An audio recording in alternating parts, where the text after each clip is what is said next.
Hello and welcome. This is the Connector's Edge podcast, and we're very happy to be here with you. We are on YouTube, we're on all the favorite podcast apps, and the Connector's Edge podcast is really about connecting people with what they want, what they need, whether it be business or personal. We really like to be here and we love sharing it. So if you don't mind, please, after you listen to us, I want you to hit the share button and share it with your friends and family, because I think it's really interesting what we're doing. We're getting to know people. We're not Right. selling anything here. We're just getting to know people. And that to me is gold. So I'm Marian LaSalle, and my co-host is Ricki McKenna. Hi, Ricki. And our guest today is Michele. Spell your last, or not spell. Please don't spell your last name. Pronounce it for us. It's Vilseck. Vilseck. Vilseck. Well, Yep. that sounds very interesting, and it doesn't look like that to me. So I bet you have to spell it all the time, don't you? I do. And online, I just say I'm Michele V because it's actually hard for me to say it. Vilseck, Michele Vilseck. There's like too many L's. I get tripped up sometimes, honestly. So With their own name. See that? Yes. Well, welcome, and we're glad that you're here, Michele. Yeah. I pulled up your website before we got going, and I am really impressed. You told me it needs updating. I don't think so. Okay. I've never seen it before, but let me just tell you, I'm really impressed. And the very first thing, I see a happy face. I see a smiling, happy face with pointing fingers over to be a highly paid inspirational speaker. But here's the big one. This is what should be really big. Don't just breathe on, but breathe life into your audience. That is genius. yes, That's thank you. brilliant. Yeah. The word when I was creating my brand, and I met Ricki actually on my Inspire Speaker Network. And when I was creating my brand, I was trying to figure out what to name it. And I went through all these words and started digging into what the words mean. And people, I don't think most people don't know the difference between motivate, inspire, all of that. And it kind of sounds like the same thing. And I don't know about you, but when I heard the word inspire, it just feels like warm and fuzzy, like you get excited about something. But if you look at the root words, it actually means to breathe life into.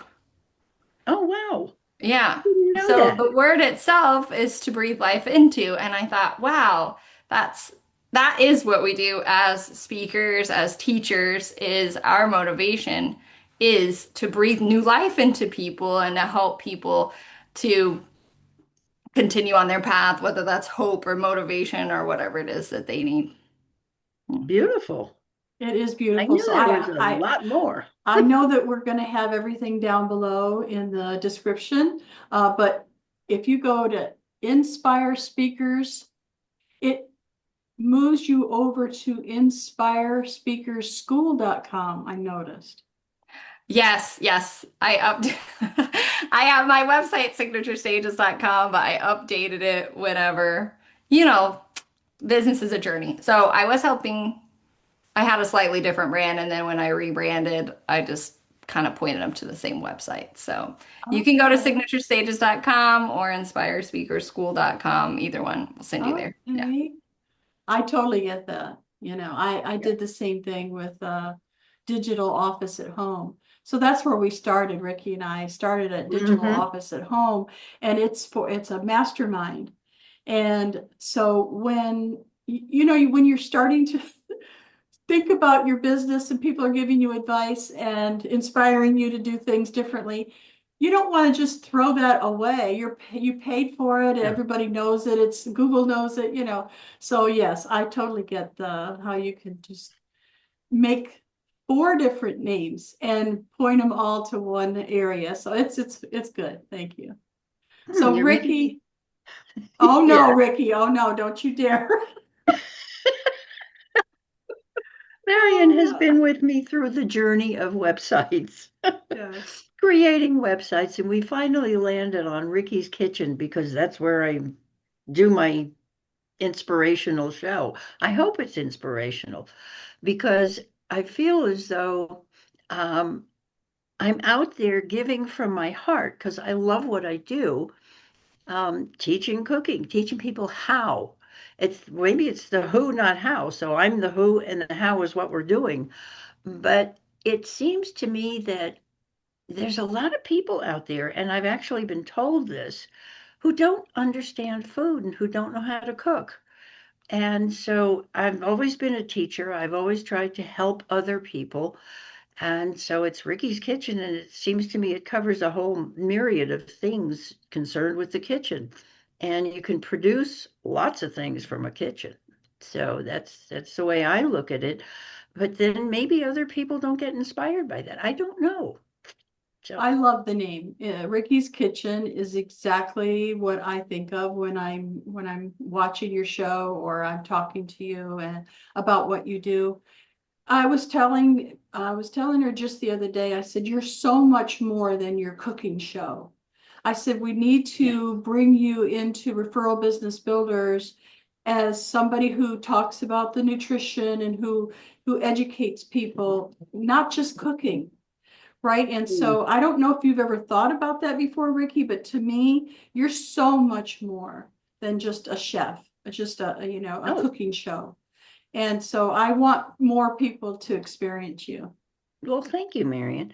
I tell you something, Michele, if you need somebody to publicize for you and to promote you, Marian is absolutely a genius at that. And it all comes from her heart. We've known each other for what, 20 years now, probably? Probably. And ended up we always end up doing something together, whether then I'm in Colorado now and she's still in Texas, but it doesn't matter. We still connect. And that's how we come up with Connector's Edge. And we try to connect other people with not only with us, but with the rest of the world, with the rest of their world.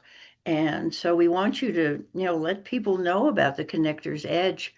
And what you do is fabulous because I finally figured out how to use the list that you gave me of stages and people to call. But I think, as you know, we moved 2 months ago. It's coming up on I guess 3 months now. No, You're 2 months. kidding. I Anyway, was going to say, it's wait a minute. Time is yeah, flying. I don't know. And we're still having people say, "Are you in Houston or did you move someplace or something?" Somebody called us yesterday. But all the things that go into moving and downsizing, which thank God we've done. Yay. And I just revamped the kitchen again. We just put in a beautiful countertop instead of granite. I now have a 67-inch by 25-inch. Um, hello, the word just went out of my mind. The chopping board. It's a chopping block, but it's teak and it's absolutely gorgeous. So you'll have to tune in and watch. Yes, we are curious to see the There's chopping block for sure, for sure. Yes, Uh, Thursdays at 11 a.m. Mountain Time. And that's another thing. The fact that all of us are on podcasts, on Zoom, on anything that connects, and we're all over the place, literally. We're in Eastern Time, we're in, Central Mountain Pacific Time, and we're Worldwide. overseas. Yeah. We're worldwide. Yeah. And the whole idea of the time changes is yes. Well, sometimes I it love boggles. And I love what you're doing with Connector's Edge because connection is one of my core values as well. And I just believe so much we do so much more together than we do separate. And I'm just learning that in a Mhm. new way in my business as we kind of go through this next level. But it really is all about connection and all of us using our skills and just our talents and our who you really are as a person and the bringing the best that you can and then just uniting with other people bringing the best that they can.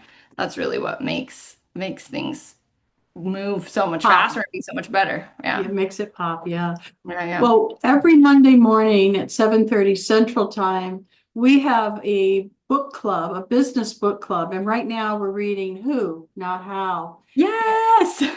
You know the book. You know the book. And so you understand. I am It's a mindset. It's a total mindset. that you can reach out to people that know somebody. It doesn't necessarily mean that you know them. Like I didn't know you, Michele, until Ricki introduced me to you. Now I know you, you can't go back. Okay, that's it, Yes, You're exactly. stuck. Yeah, You're yeah, here. yeah. But I love the fact that the three of us have the same mindset about giving and receiving. So a lot of times I do have to help people get beyond the, well, I give and give and give and nobody ever gives me back. Wait a minute. Did you set it up that way? It's always a teaching moment for me when I hear people like that say, well, I can't afford that because I build websites. And sometimes people will say, oh, sorry, I can't build a website. Yeah, I don't have the money. They don't even have the mindset. No one taught them that it necessarily doesn't mean money, an exchange of energy. So maybe you could do something for me that doesn't require money. Maybe you could offer your services, or maybe you could, there's so many different ways that we can handle helping each other with the who, not how. Yes, yes. Barter is still alive and alive and well. And it's something that I think brings people closer because very often you can't anticipate exactly what someone else is going to say or do or offer. And Yeah. it Well, just makes sense. And I find that too. Okay, I've been actually rotating through that book and the other two books that he wrote, 10x is easier than 2x, and what's the other one that I forget? It's leaving me right in a second. But I've been rotating through those books, and it's been a total mindset shift, what you were talking about, because he challenges you in the book to think about, not to ask how can I do this, but who can help me do this, like you were saying. And a lot of times it's that the relationship, like you're saying, can be mutually beneficial. So I actually just hired a sales team, which I have realized that my coaches have I've just realized that most of my coaches have been salespeople, right? They like sales, they want to do it, they're naturally good at it, and they think you should be good at it. But where we want to scale with our business is first of all, I don't like one-on-one sales. I'm not that great at, actually, I'm actually decent. I've come to learn from working with these sales team that I'm like, oh, I actually do know what I'm talking about. I just don't want to do it.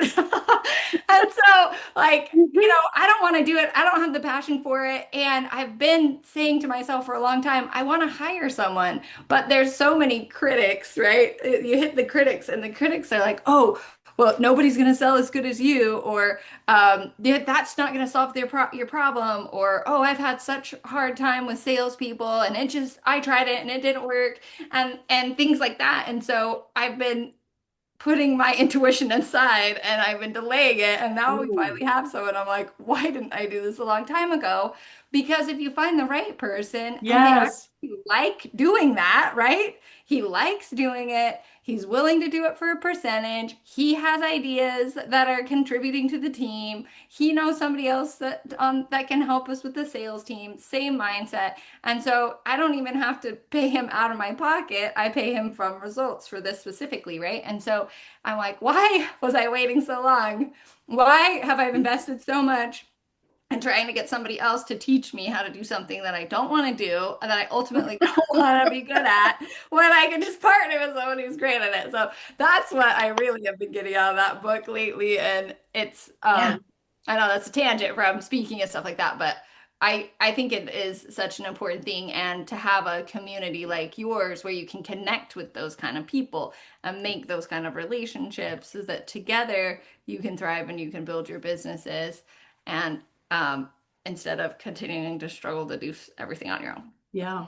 Well, I'm really That's excited about what you do. Can you kind of give us, like bird's eye view of your services that you offer? Because if the people who listen to our podcast are business owners or entrepreneurs or people who want to retire from corporate America and start their own business. So it could be a speaking business, right? Or it could be you need to speak to promote your business. So tell us all about it. I'm Yes, excited. absolutely. Yeah, thank you. So, the thing that I love to do that I'm really great at, that I've been really focusing my business on, is to help speakers connect with their audience and use that connection through their speeches, like connect with their audience through their voice. So using speeches, podcast interviews, their own master classes, things like that to really connect with your audience, build trust quickly with them. And really, you're sifting out who's your people and who's not your people so that they want to move forward with you. So it's really about connection and conversion from that heart-centered place. And so I do that in a couple, which we can go through like the how of all that. But basically, I help business owners to create their core speech that they can give on podcasts, that they can give in their as a master class or a webinar or something like that. That feels really genuine. It doesn't feel salesy. It feels like connection, and it really helps people understand who you are so that they want to work with you rather than you're like trying to convince them and all of that stuff. Mhm. I love that. Yep. So I remember working with a speakers bureau. They came to Houston. They were from Dallas. They came to Houston and they were starting a chapter there. And I went because I was looking for speakers for referral business builders. This is before COVID when we had, our in person. So I showed up there at his event and I said, well, I'm not a speaker, but I'm looking for speakers, for our networking group. And the owner said, what do you mean you're not a speaker? You get up in front of those people at the networking event every week and you introduce yourself, you talk about the speaker that's coming. You are a speaker. And it was a totally different mindset that I had. No, I'm not a speaker. And so next thing you know, he's asking me, to join the speakers club that he had. And I did. And next thing you know, he asked me to run the Houston chapter. So Wow. it was like I was like forced into it, sort of. I never thought of me as a speaker, but it was an interesting concept from beginning to, yeah. Then I started doing speaking all over the place, and then COVID hit, and we moved online. But it's the same thing. You can speak Sure. anywhere, right?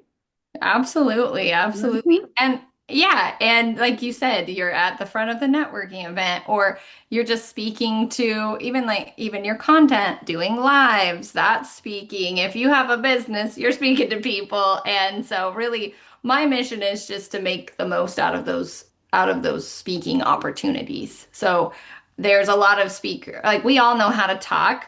Most of us, right? Know how to talk. Yeah. A lot of us know how to speak, but really there are a few skills that if you learn just a few skills in connecting with other people, it takes you from being an average speaker to an excellent speaker. And people they start paying attention to you, they start following you because they feel connected to you in a way that they don't feel kind of like what we're saying, like you're breathing on them or are you breathing into them, and they can tell the difference. And when you're breathing into people, then they want to follow you. They want more from you because they feel served by you.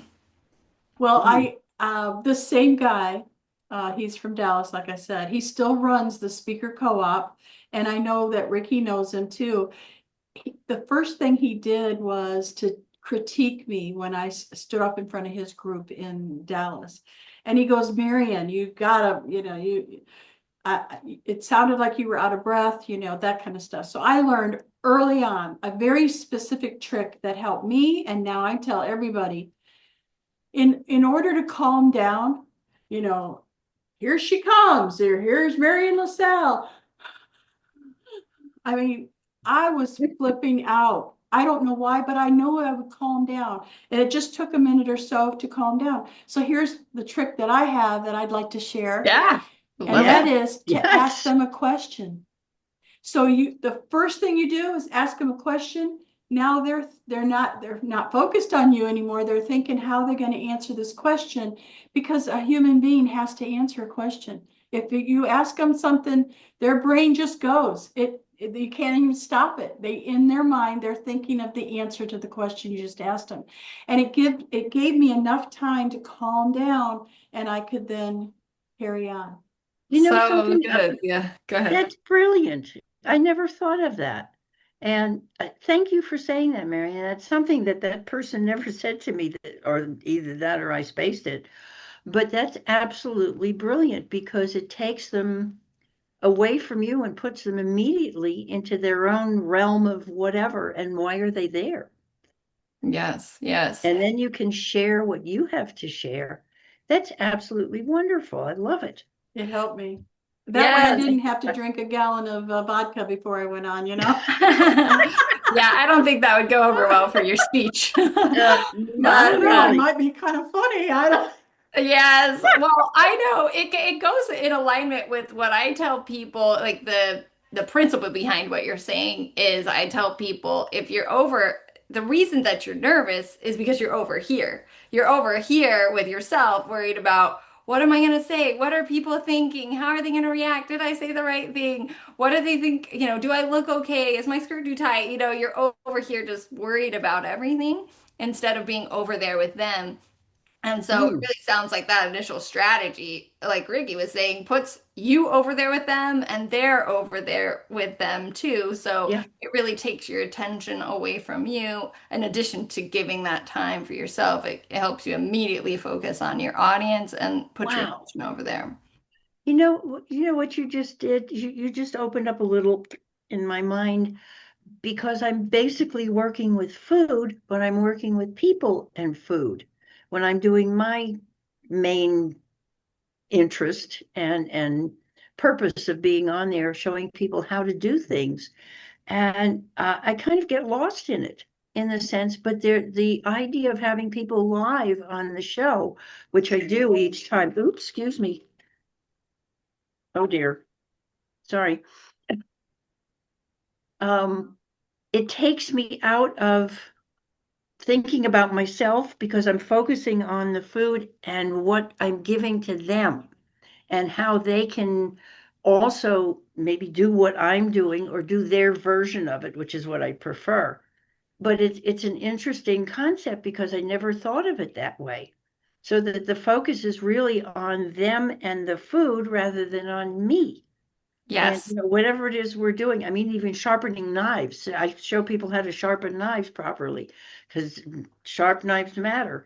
But yeah, Right. No, it's that's so wonderful. good. It's so good because I think, you know, I ask people, I often ask people, what do people most want to hear about in your talk? Themselves. Mm, Right? yes, They're not here for yes, you. They're here for themselves. And so exactly. if you make it all about them, you're their favorite person because you're talking about their favorite topic the whole time. Yep, them.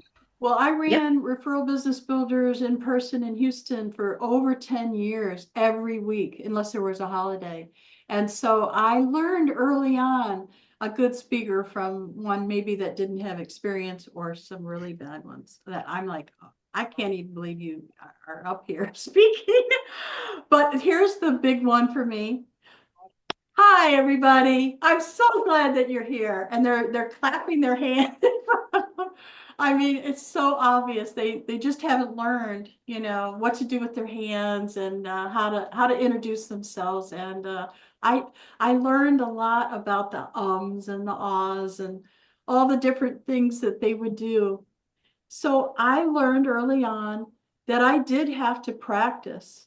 It Mm, wasn't something that you can just get up there and start talking. You need some kind of bullet points or you need some kind of a strategy about what you're going to talk about. One of the things that helped me a lot was I worked with a speaker co-op as well as the Public Speakers Association. And once again, I was for some reason, they decided to make me, you know, the chapter lead. And so I had to come up with different things if the speaker didn't show up. So I did learn how to talk about the grass growing. It didn't matter. You could throw any concept at me. You could any topic and I can start talking about excuse it. me. because of that, because speakers wouldn't show up. The traffic was bad or their kid was sick or it didn't matter what it was. And so I think that practice makes perfect. Now, what do you think of Toastmasters, Michele? I actually have not been to Toastmasters yet because there was a group in my area and I tried to go a few times, but I think that it's not updated. And so I actually haven't been. I have heard different things from Toastmasters, so I can't give you my I think from what I've heard, it sounds like a great place to practice. It's great to have community. I think yeah, like you said, you have to practice. You have to get in front of people. You have to know you're not going to just know what to do with your hands. You don't know what your random things are that you do whenever you're on stage until you get up there and do it. So I think it's really important to have a place that you can practice.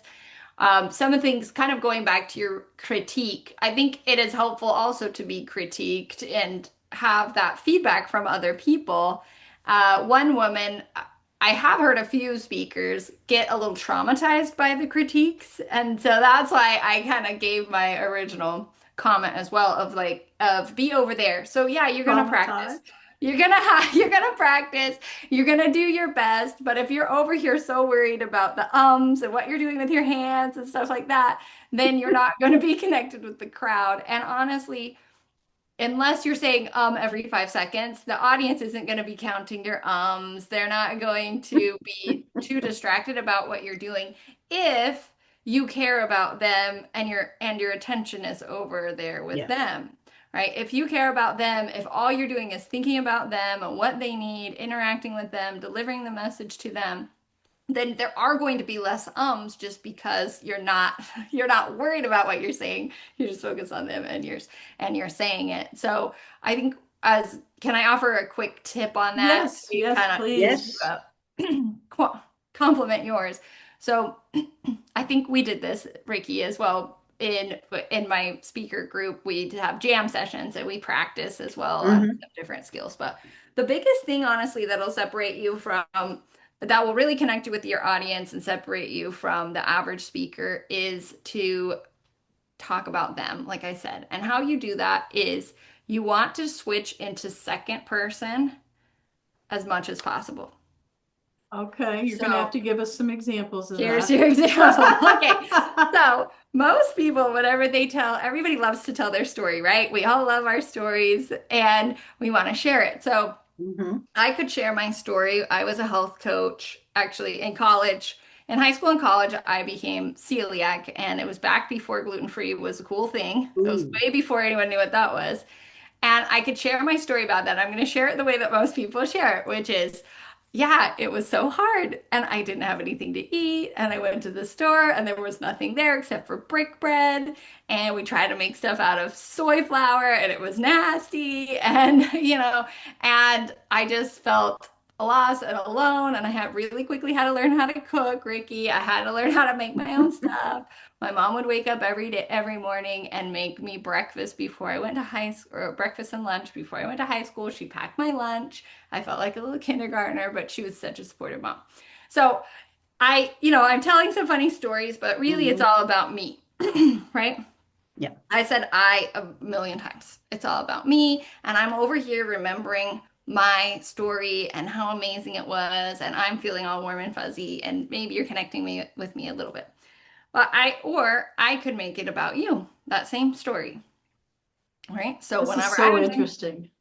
Right? I'm fascinated. Go. Yes. Okay. So what I have my people practice is you're only going to say 1 to 2 sentences about you, then you're going to talk about the other person.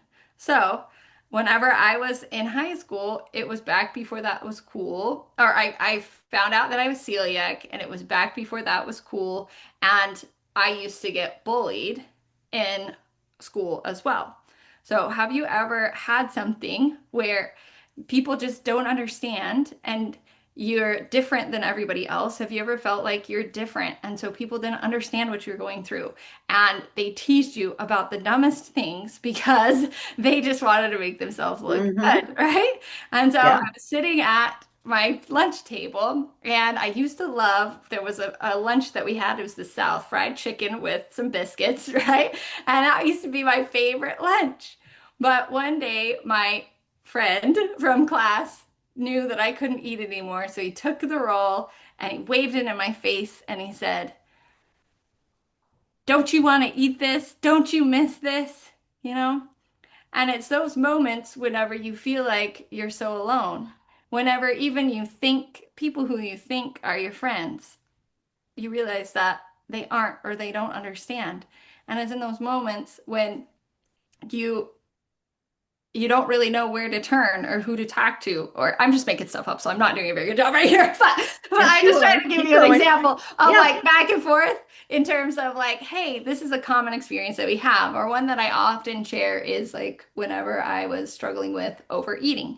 And I share that story. And again, I could talk all about I, and how it feels. Or I can take you there and sit you next to me where it happened. And I can say, yeah, I was struggling with overeating, and there was those moments, whenever you eat, it's late at night, you've just eaten the last scoop of ice cream, and there's a total pit in your stomach. You feel the guilt wash over you because you know that you did it again. And you're promising yourself every single night that you're not going to do it. And I remember pleading with myself and saying, Michele, remember, you're not going to do this tomorrow. Remember your kids, and they're counting on you, and you can't have them fall into the same problems that you have, right? So I used to hide in my bathroom, in the closet, in the car, because I didn't want them to have the same issue. And so you're there and you're promising yourself you're not going to do it again, but tomorrow it's not going to be any different. Right. And so you're really Wow, is that connecting strong? with the audience about going where I'm telling you what your thoughts are, really, Yeah. right? Because they're my thoughts. And I'm talking to you and this common experience that we have. And it's not just, oh, you feel ashamed and you feel like a piece of trash and you don't want to do it again. It's, hey, well, see, I have such trouble not saying you. Right? It's not just I felt terrible and it was awful, and then now I'm strong and I made it out. It's all about you. And if you have that common shared experience, you know that I know what's going on there, right? And so for Ricki, right, you could talk about when you first learned how to cook, or whenever Hmm. you're just one person. Yeah, whenever you're just one person, and how are you gonna cook for things? You don't want to spend all of that time making all the food, and then it's just gonna go to waste because there's just one of you. And so then you go out and you eat out, but then because you eat out all the time, you're It gaining gets weight, you don't feel expensive. good, right? Like you're going into this whole experience that Yeah. we have, and so because of that, I'm talking about you the whole time. And every time I say the word you, your ears perk up because I'm talking about your favorite subject. You. Yeah. Brilliant. Yeah. Me. I love it. Yes. That's wonderful. So spin Hmm. it, and no matter what you're talking about, spin it in a way where you're not just saying, I did this and I did that, and now you can too. It's more like take them with you. I really, yeah, I'd have to think about the different system, but I think it's just a mindset thing, right? You just practice and you'll be able to do it more naturally. Yes, it It just comes out starts coming naturally. out of your mouth for sure. But yeah, it Mhm. is a lot of practice because I'll explain that to people and then I'm like, okay, go write your story. And then they come back and it has no use in it. I was like, did you hear the assignment at all? So it does take some practice because we're Yes. not used to not we're not used to speaking like that because in school we were told that you need to keep the same tense, don't change your tense halfway through the sentence. And so it is a different way of thinking about things, and you're kind of having to overcome some old Yeah. programming that you had a while What ago. Wow. what just struck me was talking about that in a sentence, and the universal one knows this or one knows that. And instead of the you, which is far more personal. And it Yes, brings it brings the connection. I think that would bring a better connection with you and everybody else out there using the personal you. Yes. Yeah, some people because are afraid to use the you. Yeah, they'll use we or hmm one, you know, hmm which is a good, it does connect everyone and there's appropriate ways to use we as well. And I think a lot of people are afraid to use you because they don't want people to feel offended. And you don't want to be accusing people like no, you're this or you're that or you're this, which is why I say because one of the things when I'm working with my speakers, it does get to that point where you're almost like lecturing your audience. Nobody wants to be lectured, right? But mm-mm. that's why the other piece is so important about being over there with them, right? I jumped into the story. Now I'm here and you're sitting next to me in my car while I'm binging and feeling terrible about myself instead of me telling you about how you shouldn't be binging and you this, you that. It's, hey, I'm sitting there with you and I'm going to walk you out and I'm going hmm to tell you how I hmm made it and how you can too. I Yep. have a story I'm going to practice with, and I'll just turn Zoom on and record it by myself. But I have this story that I tell a lot, and it really brings up a lot of emotion. So bear with me, okay? So I'm going to say it the way I normally say it. Okay. Okay, I have this experience. Back when we first started our business in 2009, we used to be the lights, camera, action people. So we would show up to the business and, get everybody all set up, get the lighting just right. And then when the light would go on, usually it was a red light, when the red light would go on, what's happening? I'm melting. I can't do this. I'm so, you would see the owner melt down right in front of your eyes. And I couldn't help them. I mean, your business, insurance agent or whatever, your business, just talk about your business. No, no, they wouldn't be able to do it. So one of the things that I would like to try is to bring them with me on this journey. So if I were to rewrite that and re-say it, um, correct me if you think I'm going down the wrong area here, the wrong path. We're just practicing it. I'm Thank you. so Thank impressed that you. you're just gonna try I'm throwing gonna it out here try on it the right podcast. here. There you For a go. round of applause. Yeah, go. So have you ever had someone turn a video camera on you? Have you ever had to say a speech or at work they ask you to stand up in front of, have you ever had that moment where you're like, oh no, Yep. I have to speak now? So I want you to understand that if you're going to be speaking in front of a crowd, that you can do this really cool trick that I have experienced. So bear with me here. I want you to ask them a question. When you stand up in front of a crowd, whether it's at work or you're speaking on a Zoom or you're in front of an audience, and just ask them a nice question and then see how that feels to you. Right now, I can tell that you are feeling better about your next speech. Yeah. Yes. Yes. I think it hmm was like a beautiful, It was a beautiful. little slow, but Yeah, no, I know. Because when you're trying to make it up on the spot, yeah, I I'm was like, with my okay, first story. It's no, like, yeah. I don't know where I'm going. But I think that's if you started for that specific speech, if you started it with those questions, which is what you're about to do with them anyway, right? Right? Whenever you started asking those questions, Ricki and I are nodding, right? That's Yeah. everybody's been in front of the camera and they're nervous, right? So I would start the speech with that. You could even, I like to totally dive in and play with it, and you're sweating and you practice, but Yes. now everybody's looking at you, and you're Yes. kind of like get Yeah. into it. Um, yeah, so I would start with that and then go into the story that you said of, oh, I used to have a business called Lights, Camera, Action, and we'd set everything up for people, and then we'd stick them in front of the camera, and they would go Blake, just like that.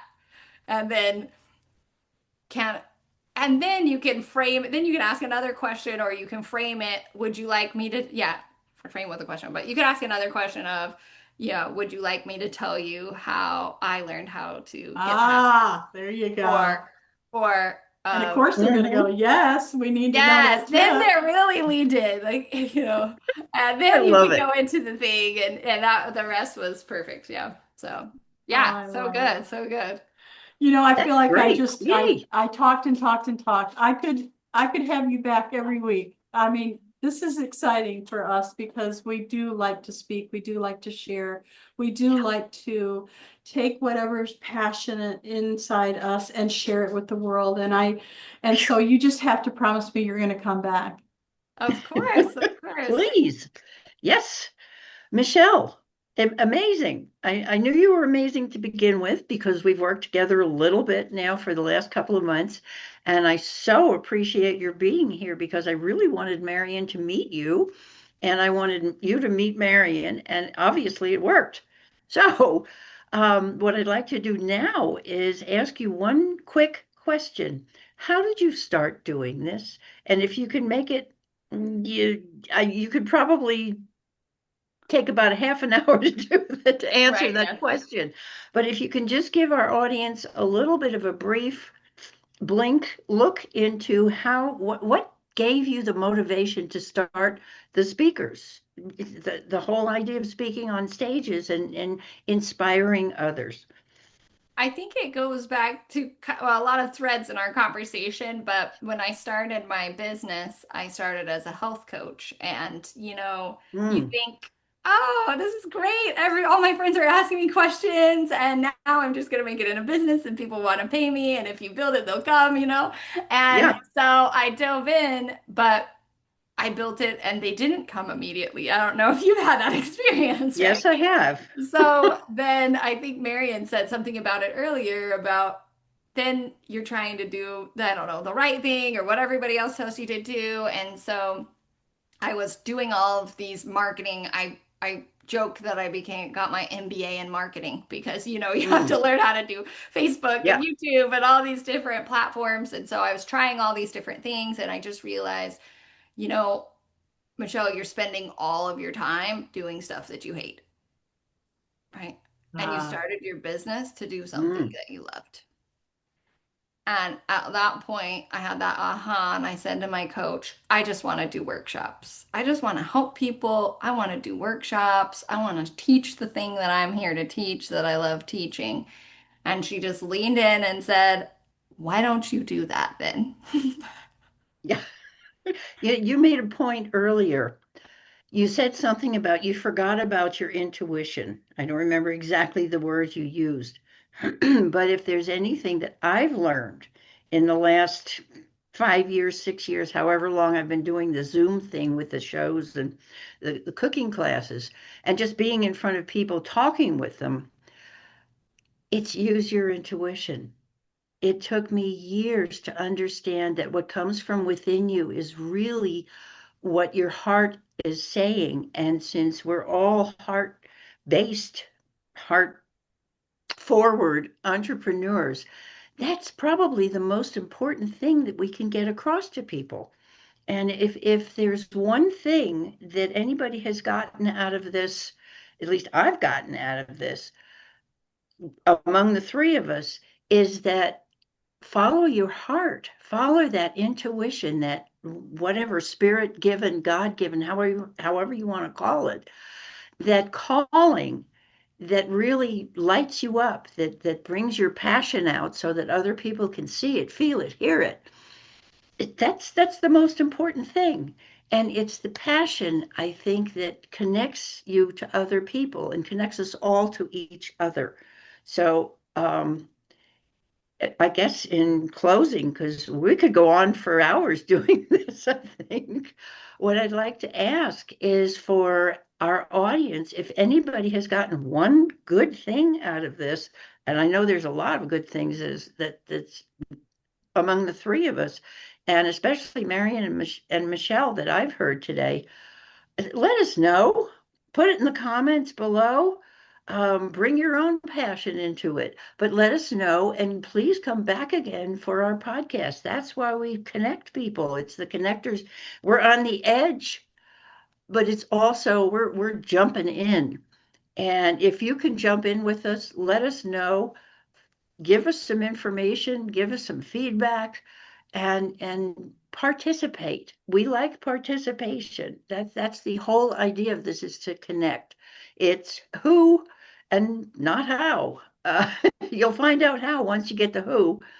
But the Yes. thing is, not but, and join us every week. We're on Mondays, and you can watch the replays at any time. Just join us and come to Referral Business Builders. Bring your heart, bring your mind, bring your soul, and hop in. Thank you, Michele. So nice to meet you. Oh, Absolutely. yeah, and you please come back again. Bye for now.